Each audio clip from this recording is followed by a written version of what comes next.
चलिए स्टार्ट करें।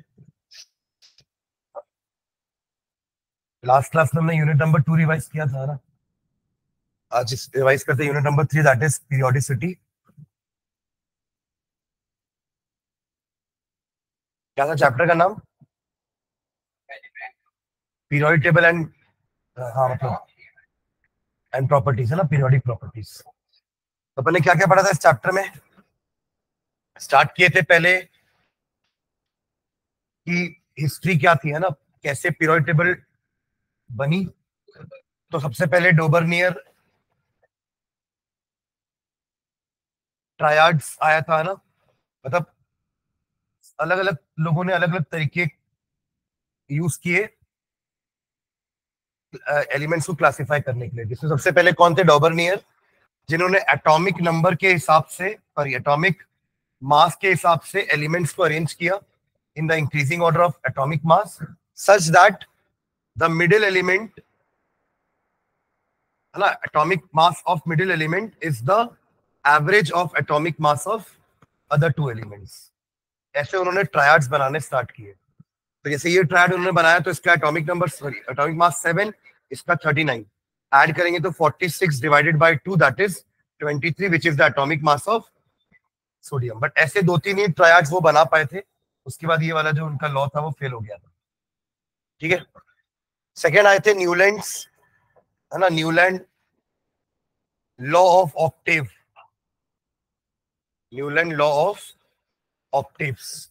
ये भी मास के रेस्पेक्ट में इन्होंने अरेंज किया। Lithium, beryllium, boron, carbon, nitrogen, oxygen, fluorine, hydrogen तो उस समय था नहीं, सॉरी इनर्ट गैस तो था नहीं। तो फ्लोरीन के बाद सोडियम, मैग्नीशियम, एल्यूमिनियम, फिर आपका silicon, phosphorus, sulphur, chlorine, potassium and calcium, ऐसे अरेंज किया था उन्होंने। और कहा था कि पहले के बाद 8वां एलिमेंट सेम होता है ना। तो 1 2 3 4 5 6 7 8, फिर 1 2 3 4 5 6 7 8, ये तीनों एक जैसे थे। ऐसे ही सेम चीज यहाँ पे भी होगी, है ना। तो इन्होंने इस चीज को कंपेयर किया था with the 8 note of music, कि सारे गामा पादा नीसा में फिर सा वापस आ जाता है। ठीक है। तो ये भी एक्चुअली सिर्फ कैल्शियम तक ही फॉलो हो रहा था, हेवियर एलिमेंट में ये फेल हो गया था। इसके बाद आए थे मेंडलीव, है ना। नेक्स्ट कौन थे? मेंडलीव। इनका थोड़ा सा कंट्रीब्यूशन था क्योंकि इन्होंने प्रॉपर टेबल बनाई थी, है ना। उसमें नंबर ऑफ कुछ कॉलम्स थे। कितने कॉलम्स थे, कितने ग्रुप थे? वो नहीं, 18 तो मॉडर्न पीरियड टेबल में है। 7 पीरियड्स थे, है ना। और कितने? 9 कॉलम्स थे, 9 ग्रुप्स एंड 7 पीरियड्स। ग्रुप और पीरियड नाम दिए थे ना, कि जितने ही वर्टिकल कॉलम्स है they are known as groups and horizontal rows are called periods. जिसमें ग्रुप में 9 भले थे, बट हर में एक एक सब ग्रुप और था ना, ए और बी नाम से, है ना। तो इसलिए उनका भी लगभग 18 ग्रुप मान सकते हैं, बट ठीक है, 9 मेन ग्रुप थे और पीरियड्स टोटल 7 थी। ठीक है। एक और चीज इन्होंने क्या की थी कि हर ग्रुप के ऊपर उनके ऑक्साइड्स और हाइड्राइड्स का फॉर्मूला लिखा था, जनरल फॉर्मूला। कि जैसे ग्रुप 1 वाले हैं तो ग्रुप 1 वाले जो हैं वो R2O टाइप का ऑक्साइड बनाएंगे और RH टाइप का हाइड्राइड बनाएंगे, सभी ग्रुप 1 वाले एलिमेंट। समझ रहे हैं? तो ऐसे ही उन्होंने हर ग्रुप के लिए ऑक्साइड और हाइड्राइड का फॉर्मूला लिखा था। ये एक उनका अच्छा काम था। बाकी अरेंजमेंट तो इनका भी कैसा था? Atomic mass. इन्होंने तो लॉ भी दिया था ना कि the physical and the chemical property of the element are the periodic functions of its atomic mass. Later on जब मॉडर्न पीरियोडिक लॉ आया तो मास को हटा के नंबर लगा दिए बस। समझ रहे? Because atomic mass is not the basic property of an element. क्या होती है बेसिक प्रॉपर्टी? Atomic number. ठीक है। एटॉमिक मास आपका क्या बताता है? सिर्फ प्रोटॉन एंड न्यूट्रॉन, जबकि ना वो बॉन्डिंग में पार्ट लेते हैं, है ना, ना किसी रिएक्शन में पार्ट ले रहे हैं। वो इलेक्ट्रॉन्स ही जिनका लॉस गेन या शेयरिंग होती है, और मास में इलेक्ट्रॉन तो इन्वॉल्व ही नहीं है, that is why atomic number is considered to be the fundamental property of an element. इसलिए एटॉमिक नंबर को बाद में माना गया था, मतलब मॉडर्न लॉ में इंक्लूड किया गया था। ठीक है, इसमें अपन ने और क्या देखा था कि इसके कुछ अच्छे कंट्रीब्यूशन थे कि इन्होंने गैप छोड़े थे, एका एका सिलिकॉन, और हाँ वहां लेटर ऑन जर्मेनियम आया, एका एल्यूमिनियम, वहां पे लेटर ऑन गैलियम आया। मतलब उनको लगा कि एल्यूमिनियम के नीचे तो एल्यूमिनियम के जैसा ही कोई आना चाहिए, बट जब वो अरेंज कर रहे थे एटॉमिक मास के हिसाब से तो एल्यूमिनियम के नीचे वो ऐसे को रखने वाले थे जो एल्यूमिनियम के जैसा था ही नहीं। तो फिर उन्होंने क्या किया, वो गैप को छोड़ दिया, वहां ब्लैंक छोड़ दिया कि लेटर ऑन कभी फ्यूचर में कोई एक एलिमेंट आएगा जो एल्यूमिनियम के जैसा होगा तो उसको हम यहाँ रख सकते हैं। तो उसको उन्होंने उस समय के लिए नाम दिया था एका aluminium. Later on gallium took that place, और ऐसे ही सिलिकॉन में भी हुआ था, later on germanium took that place. ठीक है, तो ये एक अच्छा पॉइंट था, थोड़ा सा सिस्टमैटिक किया था उन्होंने स्टडी को, है ना। और कुछ मासेस का करेक्शन हुआ था। बेरिलियम का मास याद है आपको कि पहले 13.5 शायद कुछ था, तो फिर उसको ठीक करके इन्होंने 9 किया था, क्योंकि जब वो ऐसा अरेंज कर रहे थे तो वो तो आपके कार्बन के बाद आ रहा था प्लेसमेंट में, तब उन्होंने फिर से स्टडी करी बेरिलियम के मास की, तो it came out to be 9। वरना क्योंकि वो एटॉमिक मास के हिसाब से अरेंज कर रहे थे ना, तो उसके हिसाब से तो कार्बन और नाइट्रोजन के बीच में आना चाहिए था उसको, क्योंकि कार्बन का मास 12 होता है और नाइट्रोजन का मास 14, तो 13 should come in between carbon and nitrogen. तो वो प्रॉपर्टी मैच नहीं कर रही थी, तो उन्होंने फिर चेक किया तो it came out to be 9। ठीक है, तो कुछ मासेस का करेक्शन भी उन्होंने किया था। तो this were some of the merits of Mendeleev's periodic table. ठीक है, और डीमेरिट्स क्या क्या थे? एटॉमिक मास क्या नहीं, अभी नहीं बोल सकते ना कि एटॉमिक मास को उन्होंने प्रॉपर्टी माना, ये डीमेरिट्स नहीं होगा। आप तो पहला पॉइंट ये था कि आइसोटॉप्स को इंक्लूड नहीं किया, जबकि उनके मासेस तो अलग अलग होते हैं और आप तो मासेस के अकॉर्डिंग ही टेबल जमा रहे हो, तो why isotopes are not included. तो ये पहला पॉइंट था। दूसरा, हाँ लैंथेनाइट्स एक्टिनाइट्स को अलग रखे, वो तो खैर आज भी है ना। फिर और भी एक था कि कुछ सेम एलिमेंट्स अलग अलग ग्रुप में रखे हुए थे और कुछ अलग अलग एलिमेंट्स सेम ग्रुप में रखे हुए थे, जबकि उन्होंने तो ये बोला ना कि हम सिमिलर ग्रुप सिमिलर एलिमेंट्स को एक ही ग्रुप में रखेंगे, तो वो भी एक अलग था, वही एनॉमलस पेयर्स कि अलग एक जैसे वालों को अलग अलग रखा गया है। मतलब जिस ग्रुप में लिथियम सोडियम पोटेशियम है उसी ग्रुप में कॉपर सिल्वर गोल्ड भी है, जबकि लिथियम सोडियम पोटेशियम ज्यादा रिएक्टिव है और ये तो अनरिएक्टिव होते हैं, तो ये एक ग्रुप में कैसे आ गए? ठीक है, और कुछ में ऐसा भी था कि मासेस के अकॉर्डिंग आगे पीछे अरेंज थे। अगर आप मास के अकॉर्डिंग जमा रहे हो तो इंक्रीजिंग ऑर्डर में ज्यादा मास वाला बाद में आना चाहिए, बट उनके कुछ वाले में ज्यादा मास वाला पहले था। वो इसलिए हो गया था क्योंकि उन्होंने प्रॉपर्टी के हिसाब से जमाने की कोशिश की थी, तो उससे उनका लॉ ही खराब हो गया। ये एटॉमिक मास के हिसाब से जमाए थे, वो गड़बड़ा गया। तो ये सारे उनके ड्रॉबैक्स है। ठीक है, वो बाद में पता चला कि वो उन्होंने एटॉमिक मास यूज किया तो वो भी एक ड्रॉबैक है। बट अभी तो अपन बस ये बोलेंगे कि आपने अपने लॉ के हिसाब से चीजें गलत करी है। ठीक है, इसलिए वो डीमेरिट में नहीं आएगा। ठीक है, चलिए नेक्स्ट। अच्छा, एक और था demerit, he was unable to explain the cause of periodicity. उन्होंने ये सही कहा था कि लिथियम सोडियम पोटेशियम एक जैसे हैं और भी बहुत सारे एलिमेंट एक जैसे होते, सही कहा था, बट जब उनसे रीजन पूछा गया कि व्हाई दे आर सेम, तो वो रीजन नहीं बता पाए। तो एक ये भी डीमेरिट हमने लिखा है कि this Mendeleev periodic law was unable to explain the cause of periodicity, why the elements are repeated after a certain period. ठीक है, हाँ यार याद नहीं, देखना बुक में। उस समय 63 एलिमेंट्स डिस्कवर्ड थे, नोबल गैसेस भी नहीं थे, बट उन्होंने एक कॉलम अलग से नोबल गैसेस में छोड़ के रखा था। हाँ हाँ, ऑब्वियसली उसके बाद ही हुआ होगा ना। अगर मोजले पहले हो चुके रहते तो फिर मेंडलीव क्यों आते? अब यार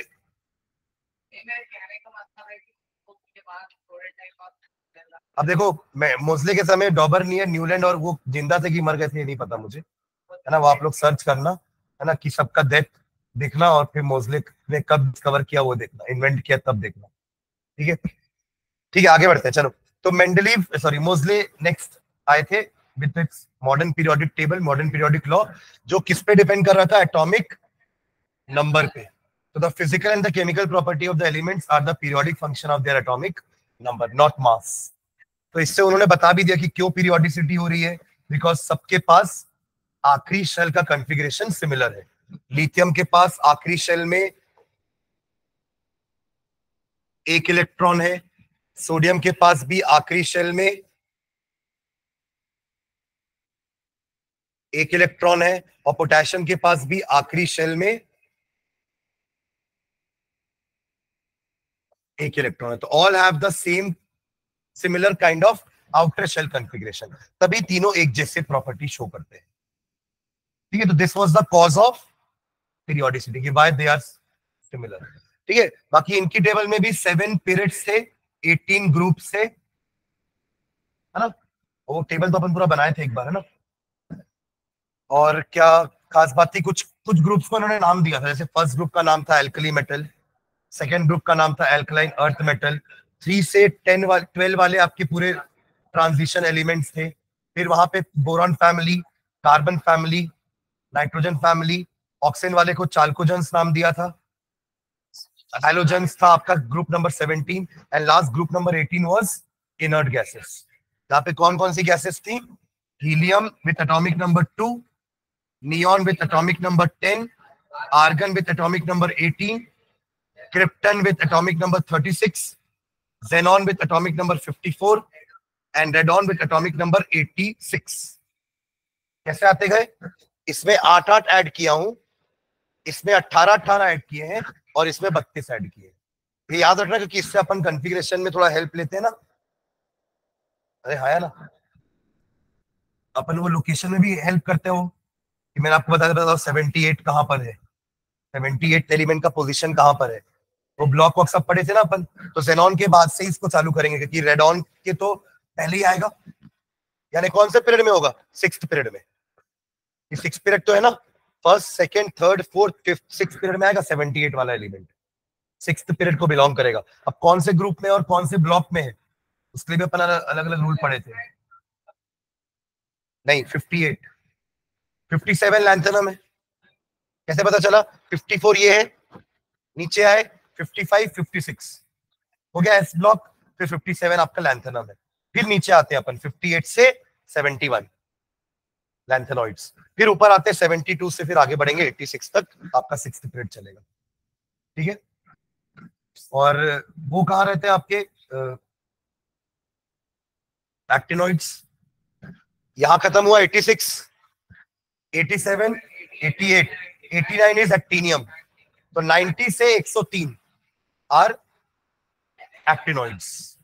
फिर 104 में आप ऊपर आ जाओगे, और फिर 118 तक उसी 7p तक जाओगे। नहीं, वो 14 अलग है। अभी तो अपन बोला ना 58 से 71, 58 से 71 हो गए 14 एलिमेंट्स, और उसमें भी 90 से 103 हो गए 14 एलिमेंट। ठीक है, ओके। इनके भी ड्रॉबैक्स वही है, हाइड्रोजन का पोजीशन, और लैंथेनॉइड एक्टिनॉइड्स को अलग से क्यों रखे हैं out of the periodic table, अलग से नीचे क्यों पड़े हुए हैं। ठीक है, बाकी और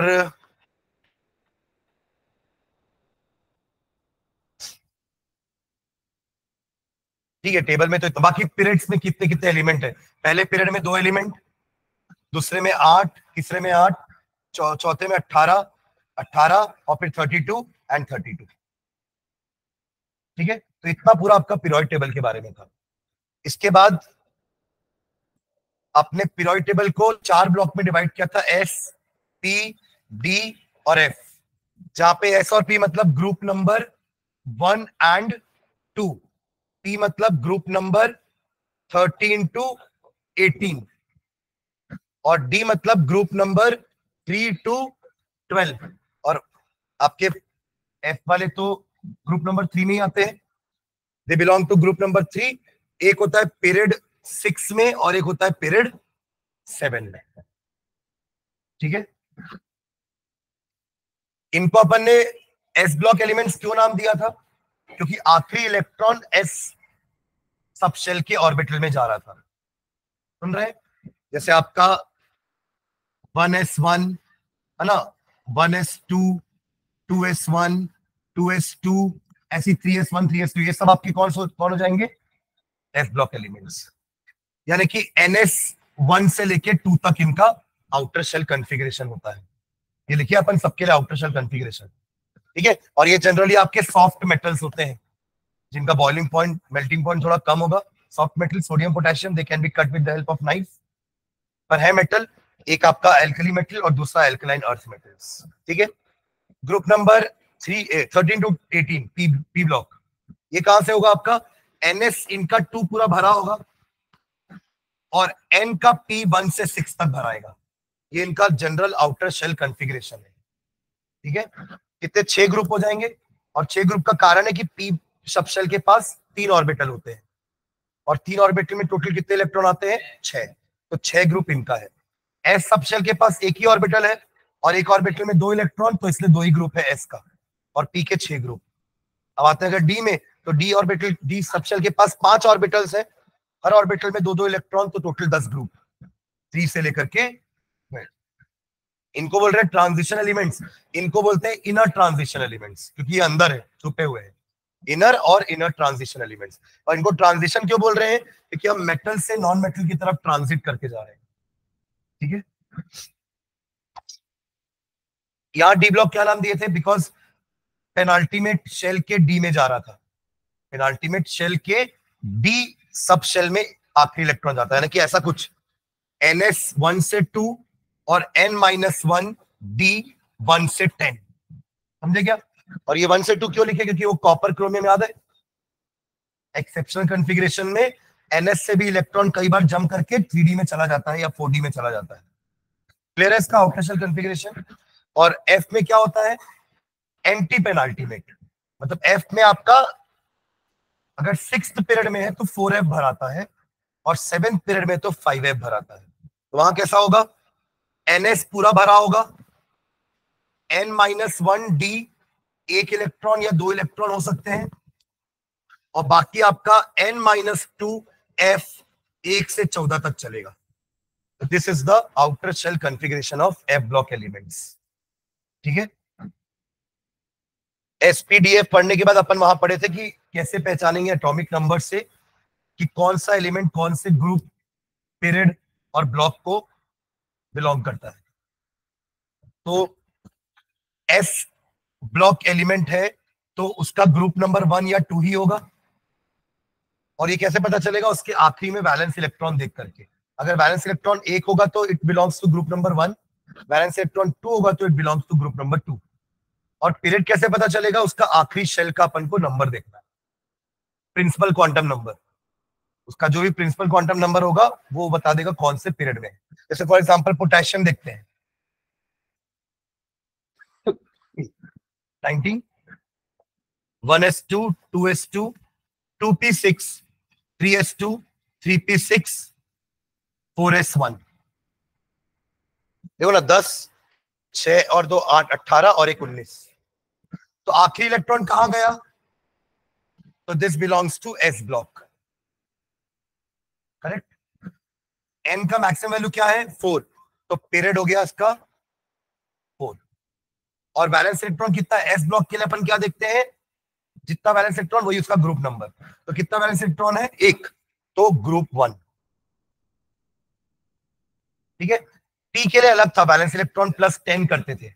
P ब्लॉक के लिए ग्रुप निकालने के लिए क्या करते थे, बैलेंस इलेक्ट्रॉन +10। एक एग्जांपल लेते हैं, चलो क्लोरीन ले लेते हैं, atomic number 17, 1s2 2s2 2p6 3s2 3p5, हो गया 17।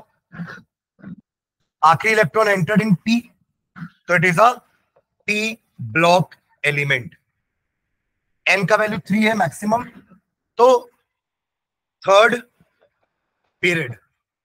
अब आते हैं ग्रुप में, P ब्लॉक के लिए ग्रुप कैसे निकालते हैं, आखिरी शेल में कितने इलेक्ट्रॉन है, 2 और 5 7, तो 10 + 7 यानी कि 17th ग्रुप, हैलोजन है। क्लियर है। टी के लिए क्या किए थे, टी के लिए स्कैंडियम देखते हैं, चलो सबसे simple, scandium 21, 1s2 2s2 2p6 3s2 3p6 4s2 और एक्चुअली 3d1 लिखते पहले क्या है 3d1 4s2, ये स्कैंडियम। ठीक है, आखिरी electron entered in 3d1, penultimate. आपका आखिरी तो फोर्थ है ना, तो पेनाल्टीमेट मतलब थर्ड, तो ये डी ब्लॉक एलिमेंट। ठीक है, ओके। एन का वैल्यू 4 है, belongs to fourth period. Group के लिए क्या किए थे जल्दी बताओ। हाँ हाँ, मतलब आखिरी का तो लेंगे, प्लस टी में जितना वो भी काउंट करेंगे, तो 2 + 1 3, थर्ड। देखो आपने स्टेटमेंट लिखे हैं अपन, दिख रहा है क्या कहीं पे? देखो किसी का नोट्स कंप्लीट होगा तो पता चल जाएगा।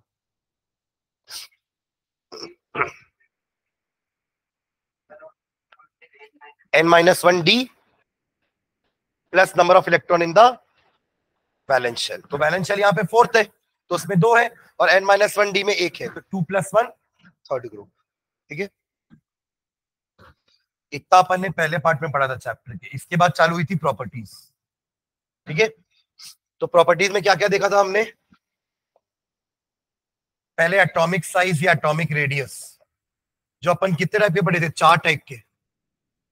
एक था आपका वॉन्डर वॉल रेडियस, एक था कोवेलेंट, मेटालिक, ये तीन ही थे क्या? आयनिक तो शायद अलग से पढ़े थे। एटॉमिक रेडियस तीन ही थे ना? एटॉमिक, आयनिक तो अलग हो गया ना, आयनिक अलग हो जाएगा, अपन एटॉमिक की बात कर रहे हैं। तो वॉन्डर वॉल में अपन ने क्या पढ़ा था कि 2 एटम, जैसे अगर हीलियम है तो इनके बीच में तो बॉन्डिंग नहीं होती है, क्योंकि सिंगल एटम का रेडियस निकालना मुश्किल है। तो हम क्या कर रहे थे, 2 एटम जिनके बीच में bonding, van der Waals force of attraction है, उन दोनों के न्यूक्लियस के बीच का डिस्टेंस निकाल के हाफ कर रहे थे, जो कि बहुत ज्यादा आएगा, मतलब एक्चुअल से ज्यादा आएगा। और कोवेलेंट में क्या कर रहे थे, अगर हाइड्रोजन है तो ये तो ओवरलैप कर रहा है, तो यहाँ पे इन दोनों का न्यूक्लियर डिस्टेंस का हाफ, तो ये थोड़ा सा कम हो जाएगा। और मेटालिक रेडियस आपका एग्जैक्ट लगभग आएगा, क्योंकि वहां पे आपका मेटालिक बॉन्डिंग कैसे होती है, या आपके पॉजिटिव कर्नल्स ऐसा कुछ बनाए थे, बीच में इलेक्ट्रॉन्स है जो इनको बाइंड किए हुए हैं, तो यहाँ पे लगभग सेम टाइप का आएगा। तो अपन इसको ऑर्डर क्या लिखे थे, सबसे कम कौन सा होगा? कोवेलेंट। सबसे कम कौन होगा? कोवेलेंट, फिर मेटालिक, और सबसे ज्यादा कौन सा होगा? Van der Waals radius. हाँ जान, ठीक है।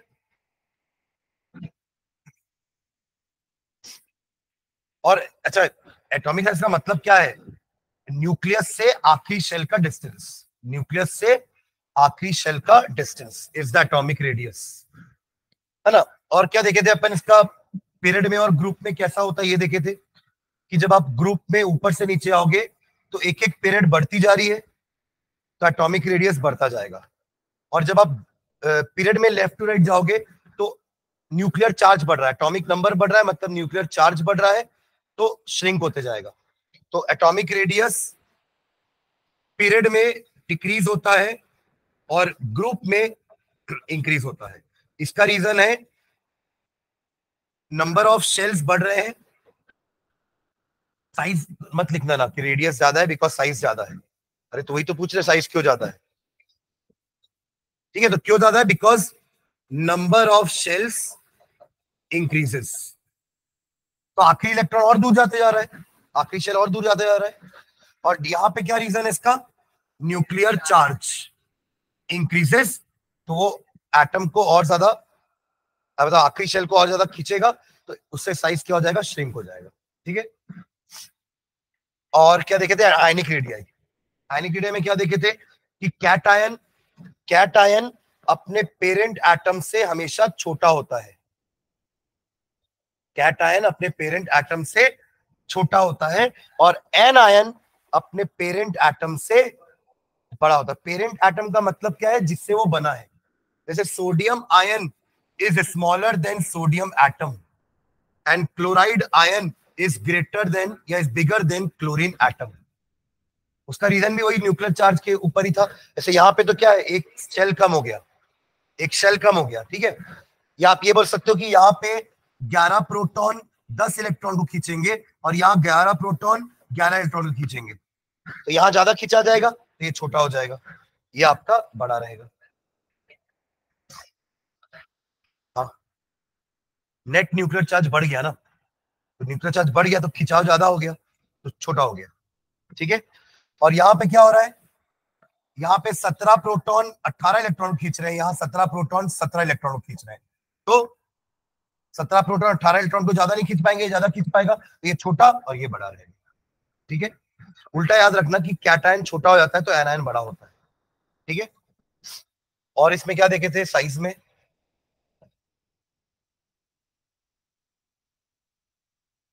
और कुछ देखे थे क्या जो छूट रहा है, एक बार देखो नोट्स में भी। आइसो इलेक्ट्रॉनिक, इलेक्ट्रिक नहीं, आइसो इलेक्ट्रॉनिक स्पीशीज, यानी कि the species having same number of electron, उनका कंपैरिजन किए थे अपन। क्या क्या था, Na positive 10 electron, Mg2 positive के पास भी 10 इलेक्ट्रॉन, Al3 पॉजिटिव के पास भी 10 इलेक्ट्रॉन, F नेगेटिव के पास भी 10 इलेक्ट्रॉन, O2 नेगेटिव के पास भी 10 इलेक्ट्रॉन, N3 नेगेटिव के पास भी 10 इलेक्ट्रॉन। सारे के सारे आइसो इलेक्ट्रॉनिक स्पीशीज है, having same number of electron, but proton तो अलग अलग है, यानी कि न्यूक्लियर चार्ज अलग अलग है। इसका न्यूक्लियर चार्ज 11, 12, 13, 9, 8, 7। तो greater the nuclear charge smaller is the size. समझ गया क्या, greater the nuclear charge smaller is the size. तो सबसे छोटा कौन होगा, सोडियम। ठीक है, और क्या देखे थे इसमें कुछ, बस नहीं, ये प्रॉपर्टी में इतना ही था ना। ठीक है, सेकेंड प्रॉपर्टी हमने देखी थी आयनाइजेशन पोटेंशियल या आयनाइजेशन एंथैल्पी। इसका मीनिंग क्या था, it is the energy, minimum energy required to remove the outermost electron या loosely bounded electron from a gas isolated gaseous atom to make it a cation, कि वो electron lose करके cation बन जाएगा। तो उस एनर्जी को अपने नाम दिया था ionization potential, denoted by del I H. वो ईजीएच उसके लिए था ना, इलेक्ट्रॉन गेन एंथैल्पी के लिए, del I H, I for ionization.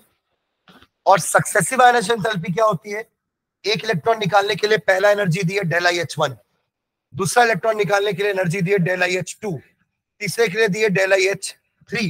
तो ये बढ़ती जाएगी, क्योंकि पहला इलेक्ट्रॉन आपने न्यूट्रल एटम से निकाला था, दूसरे के लिए आपको कैटायन से निकालना पड़ेगा, तो that will be more difficult.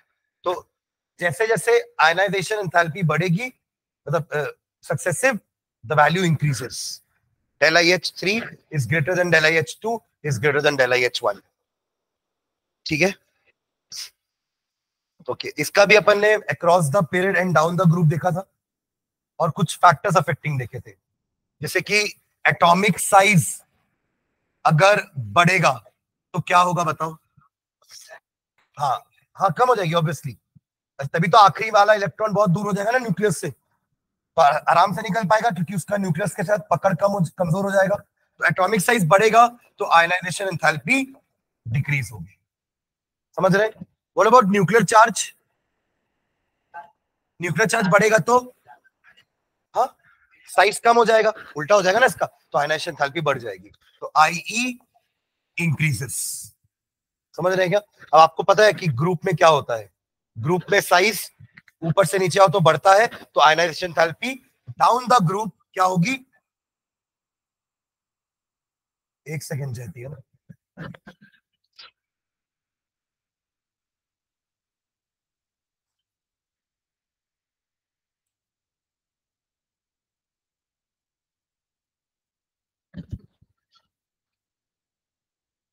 Mic थोड़ी ना ऑफ हुआ है, सिर्फ कैमरा ऑफ हुआ है।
हाँ चलिए, तो down the group size increases, ionization enthalpy decreases.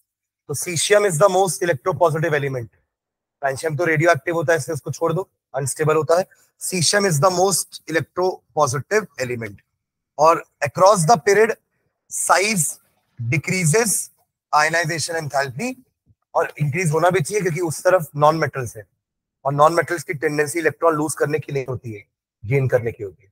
तो उनकी electron gain enthalpy highly negative होगी, but ionisation enthalpy highly positive होगी। ठीक है, ओके। और क्या क्या फैक्टर देखे थे इसके अलावा?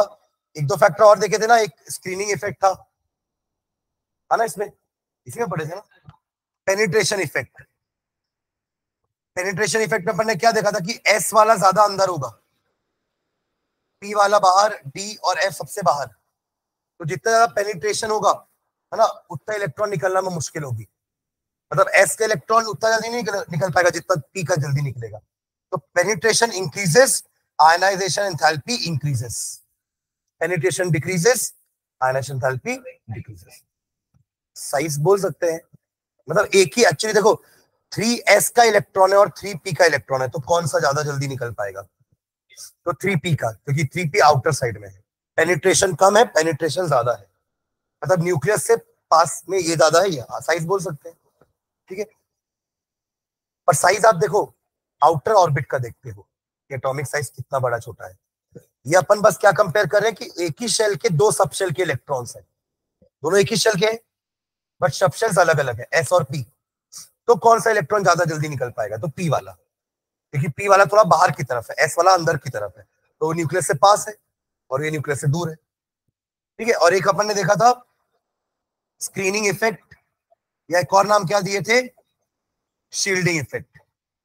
यहां क्या होगा, यहां क्या था, शील्डिंग अगर बढ़ेगी, यानी कि अंदर के इलेक्ट्रॉन्स बाहर वाले शेल के इलेक्ट्रॉन्स को रिपेल कर रहे हैं, इसी को शील्डिंग बोलते हैं। तो अगर शील्डिंग बढ़ेगी तो आयनाइजेशन एंथैल्पी कम हो जाएगी, क्योंकि ये दूर हो गया ना, तो आसानी से निकल पाएगा कम एनर्जी देने के बाद। तो as shielding increases, ionization enthalpy decreases. ठीक है, तो ये सारे हमने फैक्टर्स अफेक्टिंग देखे थे आयनाइजेशन पोटेंशियल के। ठीक है, और क्या है इसमें देखो, यूनिट ने डिस्कस की ना, यूनिट क्या होगा, एनर्जी है ना, तो जूल पर मोल या किलो जूल पर मोल कैलोरी भी हो सकता है। ठीक है, व्हाट एल्स इसमें और क्या देखे थे, तो छूट रहा है क्या देखना।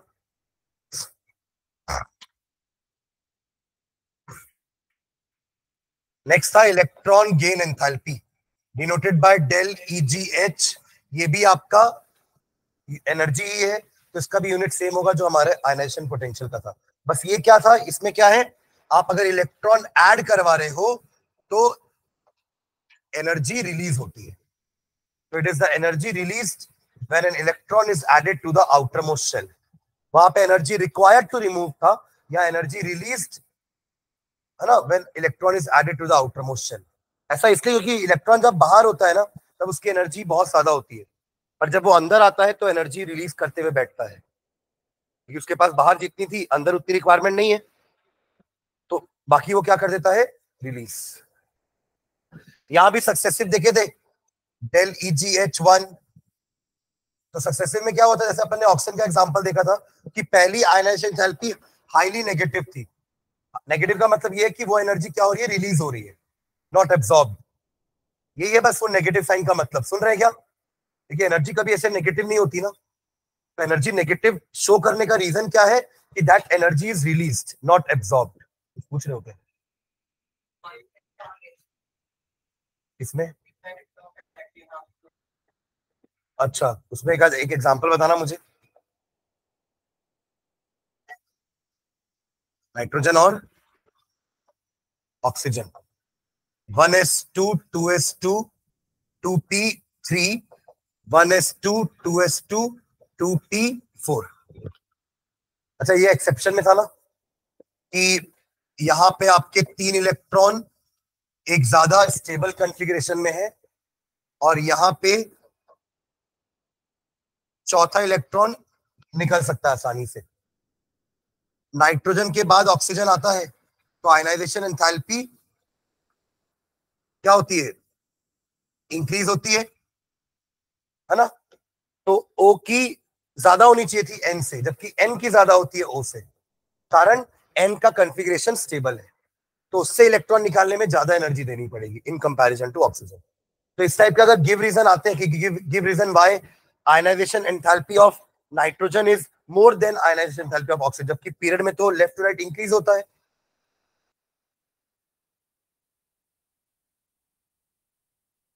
बोल सकते हैं, बट एक्चुअली यहाँ पे मेन रीजन तो इलेक्ट्रॉनिक कॉन्फ़िगरेशन है।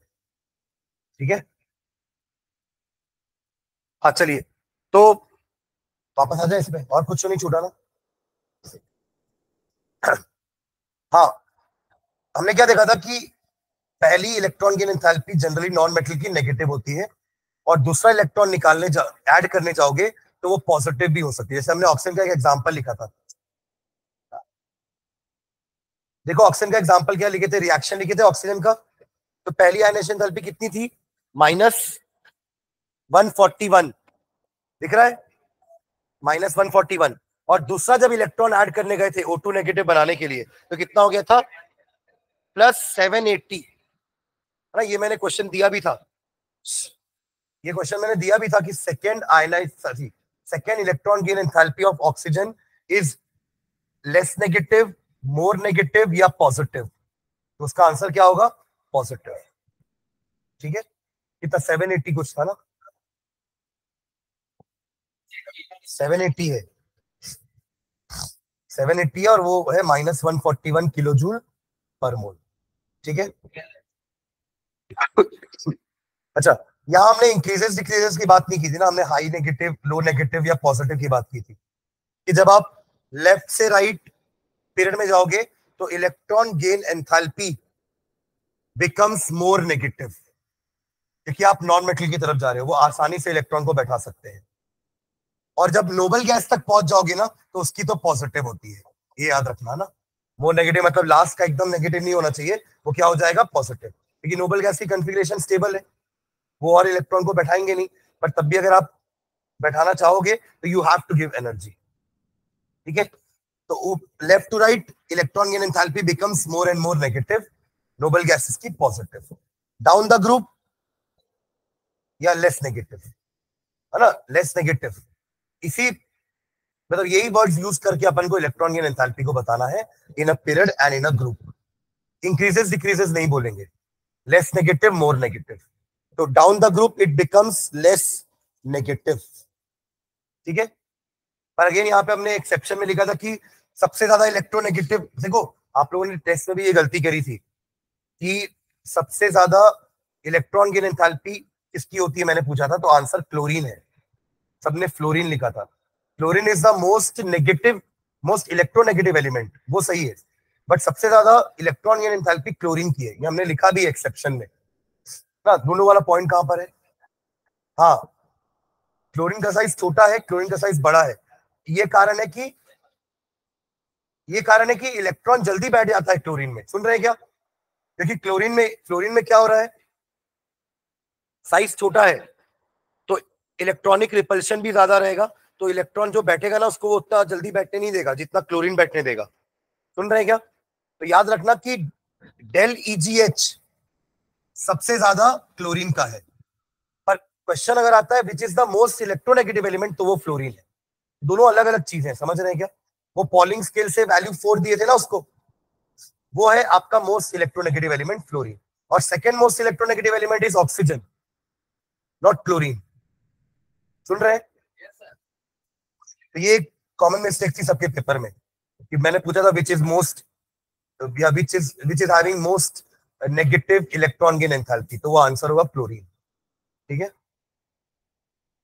चलिए और बताओ इसमें क्या देखे थे, और इसमें और हो गया बाकी सब।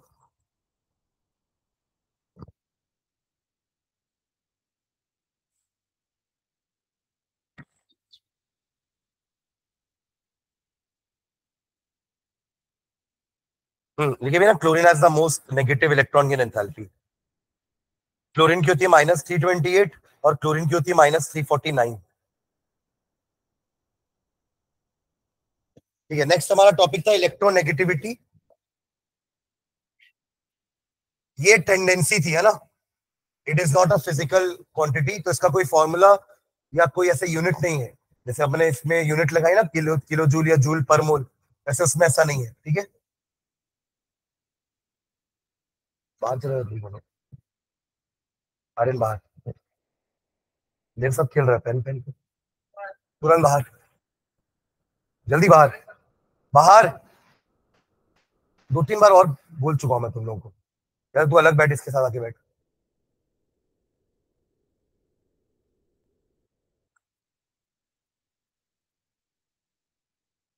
तो it is a tendency to attract the shared pair of electron, है ना, जो कोवेलेंट बॉन्ड बना रहे हैं उनके बीच में इलेक्ट्रॉन्स कैसा हुआ, शेयर हुआ है। तो कोई एक ज्यादा इलेक्ट्रोनेगेटिव एलिमेंट उस शेयर्ड पेयर को अपनी तरफ अट्रैक्ट करता है, तो ये वो प्रॉपर्टी होती है, tendency to attract shared pair of electron toward itself. ठीक है, तो जो अपनी तरफ अट्रैक्ट करेगा that will be more electronegative, और दूसरा वाला कम इलेक्ट्रोनेगेटिव कहलाएगा। तो according to Pauling scale, electronegativity of fluorine is highest which is 4। ये किसकी होती है, फ्लोरीन की। ठीक है, और across the period and down the group important है। आप अक्रॉस द पीरियड जाओगे तो इलेक्ट्रोनेगेटिविटी इंक्रीजेस, क्योंकि आप नॉन मेटल की तरफ जा रहे हो, और डाउन द ग्रुप आओगे तो इलेक्ट्रोनेगेटिविटी डिक्रीजेस। ठीक है, और क्या देखे थे यहाँ पे अपन, पोलार नॉन पोलार भी लिखे थे क्या, polar and non polar bonds, application of electronegativity लिखे होंगे ना, कुछ मिला क्या, अरे मिला कि नहीं, एप्लीकेशन ऑफ इलेक्ट्रोनेगेटिविटी। हम इलेक्ट्रोनेगेटिविटी वैल्यू देख के बताते हैं कौन सी बॉन्ड पोलार है और कौन सी बॉन्ड नॉन पोलार है। जैसे कि bond between H and Cl is a polar covalent bond and bond between H and H is a non-polar covalent bond। कैसे पता चला, इसमें इलेक्ट्रोनेगेटिविटी में डिफरेंस है और यहां दोनों की इलेक्ट्रोनेगेटिविटी सेम है। तो सेम होती है तो they will not form poles, पर अगर डिफरेंट होता है तो this gets a partial negative and this gets a partial positive, और ये हो जाता है आपका पोलर कोवेलेंट बॉन्ड। ठीक है, तो जितने भी एक जैसे, जैसे H2 हो गया, Cl2 हो गया, F2 हो गया, ये सब नॉन पोलर है। ठीक है, ओके, और क्या देखे थे इसमें इलेक्ट्रोनेगेटिविटी में, क्या था पहला factor, state of hybridization. Greater the S character greater is the electronegativity, ऐसा कुछ लिखे थे, है ना। sp में 50% S कैरेक्टर है, sp2 में 33% S कैरेक्टर, और sp3 में 25% S character. Greater the S character greater is the electronegativity. तो carbon with sp hybridization is more electronegative than carbon with sp2 hybridization than carbon with sp3 hybridization। ये तो पढ़ चुके हैं अपन, क्योंकि कार्बन sp वाला आपका, हाँ, ट्रिपल बॉन्डेड वाला। ठीक है, और क्या देखे थे इसमें, oxidation state of the element. तो greater the oxidation state more is the electronegativity, क्योंकि वो अट्रैक्ट करेगा इलेक्ट्रॉन को, ज्यादा पॉजिटिव चार्ज होगा तो वो इलेक्ट्रॉन पेयर को अपनी तरफ खींचेगा। ठीक है, दो ही फैक्टर। ठीक है, एप्लीकेशन में एक तो पोलार नॉन पोलार था, और क्या लिखे थे, तो अलग प्रॉपर्टी होगी ना। अच्छा ठीक है, तो वैलेंस एंड वैलेंस इलेक्ट्रॉन, ये लास्ट टॉपिक था हमारा ना, इसके बाद डायगोनल रिलेशनशिप था लास्ट। तो वैलेंसी और वैलेंस इलेक्ट्रॉन का मतलब क्या था, वैलेंस इलेक्ट्रॉन एक ग्रुप में क्या रहते हैं, हमेशा सेम, ग्रुप में सेम, और पीरियड में left to right 1 to 8 increase होंगे वैलेंस इलेक्ट्रॉन्स। वैलेंस इलेक्ट्रॉन क्या होते हैं, they are the electron present in the valence shell यानी आउटर मोस्ट शेल। और वैलेंसी में क्या किए थे अपन, अगेन ऊपर से नीचे वैलेंसी भी क्या होगी, सेम। अगर वैलेंस इलेक्ट्रॉन सेम है तो वैलेंसी भी सेम होगी, क्योंकि वैलेंसी, अब हम वैलेंस इलेक्ट्रॉन से तो वैलेंसी डिसाइड कर रहे हैं ना, कि आखिरी वाले शेल में 8 करने के लिए कितने इलेक्ट्रॉन लूज करने हैं, गेन करने हैं या शेयर करने हैं, वही तो वैलेंसी होती है, बस नाम चेंज हो जाता है। लूज गेन कर रहा है तो इलेक्ट्रोवैलेंसी बोल देते हैं, और शेयर कर रहा है तो कोवैलेंसी बोल देते हैं, बाकी है तो वैलेंसी, कंबाइनिंग कैपेसिटी। तो अगर आखिरी शेल में एक या दो इलेक्ट्रॉन या तीन इलेक्ट्रॉन होंगे या चार इलेक्ट्रॉन होंगे तो उनकी वैलेंसी यही होगी। पर अगर आखिरी शेल में 5, 6, 7 या 8 हुए तो वैलेंसी 8 - 5 3, 8 - 6 2, 8 - 7 1 और 8 - 8 0 हो जाएगी। यानी कि अक्रॉस द पीरियड वैलेंसी पहले 1 से 4 तक इंक्रीज होगी, फिर 0 तक डिक्रीज होगी। बस वैलेंस इलेक्ट्रॉन कभी 0 नहीं हो सकते है ना, वैलेंसी 0 हो सकती है नोबल गैसेस की, है ना, उनकी कंबाइनिंग कैपेसिटी 0 है, but valence electron can not be 0, वो 1 से 8 इंक्रीज होंगे। एक ग्रुप में वो कांस्टेंट है, वैलेंसी भी ग्रुप में कांस्टेंट है, पीरियड में बस चेंज हो रहा है। वैलेंस इलेक्ट्रॉन 1 से 8 तक जा रहा है, वैलेंसी 1 to 4 देन 4 to 0। ठीक है, ओके, लास्ट। अच्छा, मेटालिक और नॉन मेटालिक कैरेक्टर भी अपन बीच में डिस्कस कर लेते हैं ना। आप अगर ऊपर से नीचे आओगे तो metallic character increases, left to right जाओगे तो मेटालिक कैरेक्टर डिक्रीजेस, और नॉन मेटालिक कैरेक्टर उल्टा हो जाएगा, इधर नॉन मेटालिक कैरेक्टर इंक्रीजेस और इधर नॉन मेटालिक कैरेक्टर डिक्रीजेस। ठीक है, हाँ क्या बोल रहा था?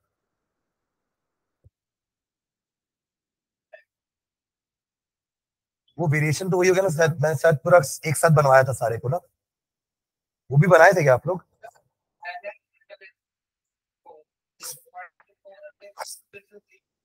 हम्म,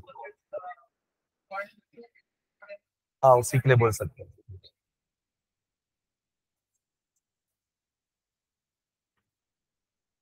उनका क्या वेरिएबल ऑक्सीडेशन स्टेट्स होता है। ठीक है, हाँ, और लास्ट देखे थे डायगोनल रिलेशनशिप कि कुछ एलिमेंट्स जो आपके सेकेंड पीरियड के हैं, they resemble the property of third period element of next group, उसी ग्रुप का नहीं, तब तो डायरेक्ट डायगोनल बनेगा ना। तो कैसा देखा देखा था हमने, lithium was showing the property of, lithium के नीचे तो सोडियम है, सोडियम के बगल में मैग्नीशियम, एक ये था। फिर beryllium was similar to aluminium, actually beryllium को ऊपर बनाना चाहिए ना इसके, एक सेकंड, ऐसा, ठीक है। And boron was similar to silicon. तो ये इतना ही बनाना है बस, पूरा एंड तक लेके नहीं जाना है। ठीक है, तो दे रिजेंबल, मतलब दे प्रॉपर्टीज आर सेम, ऐसा अपन बोले थे, तो यही डायगोनल रिलेशनशिप है। ठीक है, ठीक है, और कुछ छूट रहा है क्या? इसको अच्छे से पढ़ना, इजी चैप्टर है, छोटा सा चैप्टर है। ठीक है, चलो सैटरडे की क्लास